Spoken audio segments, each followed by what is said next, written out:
WearTesters. Yo, what's good guys? This is Nightwing2303 from WearTesters.com. Today we have a detailed look at the Nike Zoom Ascension. This is a budget-friendly option. This retails at under $100 at 90 bucks. I'm not gonna say it's a bang for your buck model because for like $10 to $20 more you can get much more cushion than what these actually offer, but we'll get into their tech specs in a second. And these guys are gonna be wear tested and reviewed by one of our other testers, Brian. You can follow him in the description box below. There will be a link to his channel, or you can just stay tuned to WearTesters.com because that's where you're gonna be able to see the review once it's complete. So with that being said, let's go ahead and take a detailed look at these guys and see what they've got. Starting with the outsole, we have probably the shoe's best feature. It's full-length herringbone. There's plenty of flex grooves. The herringbone pattern itself is nice and thick, and the rubber feels super durable. So if you're looking for a shoe that you want to hoop in outdoors without, breaking the bank and something that's going to last, this is going to be one of those models. However, I would wait a little while until these do go on discount. They're not selling out anytime soon, so for about $50, this is going to be a great bang for your buck option. Now, the tooling itself features a full-length Phylon midsole, and then you have a small rectangle-shaped zoom unit in the forefoot. Personally, not a huge fan of that setup. Once in a while it's done right, but most of the time you just,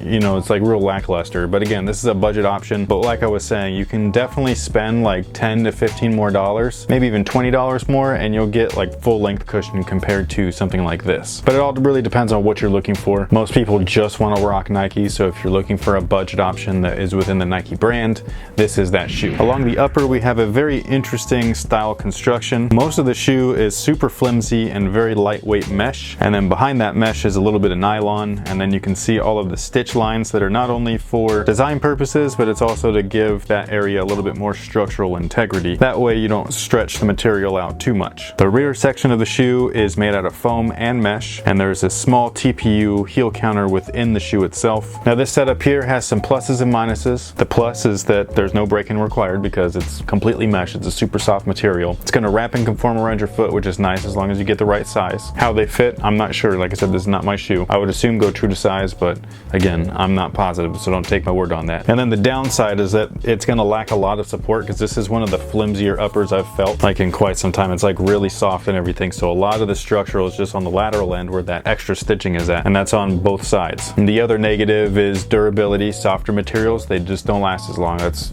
common knowledge, it's common sense. However, if you're playing in something like this outdoors, it's not gonna like create like huge issues. Like I remember when I played in the Nike Zoom glove, granted that's a 90 shoe, but when I played in those outdoors, my feet inside, like it felt like somebody dumped a bucket of water in there because there was just zero ventilation and airflow. And so this is gonna be something that's like a lot better than that. But again, you're just sacrificing some durability. Not a huge deal, but something to take note of. My major complaint with the shoe, just by looking at it, is the way that the lacing system is set up. There are no traditional eyelets. Instead, you have a giant nylon strand that is sewn into the upper, much like the Nike KD6. And like I said in the KD6 review, if that breaks, you're kind of screwed because there's no secondary lace option. So, it is what it is. That's the one thing I don't like about the upper though, is just I don't understand that type of construction. It would have been so much nicer to have actual rounded eyelets with stitching around it for structural support than just sewing on a string.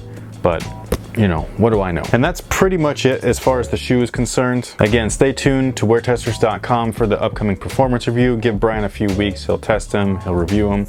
He does a great job. We also have another reviewer by the name of Josh. He's going to be doing them as well. But in the meantime, if you have any questions, feel free to let me know down below in the comments section. And that pretty much covers it. So thank you guys again, and until next time guys, have a good one.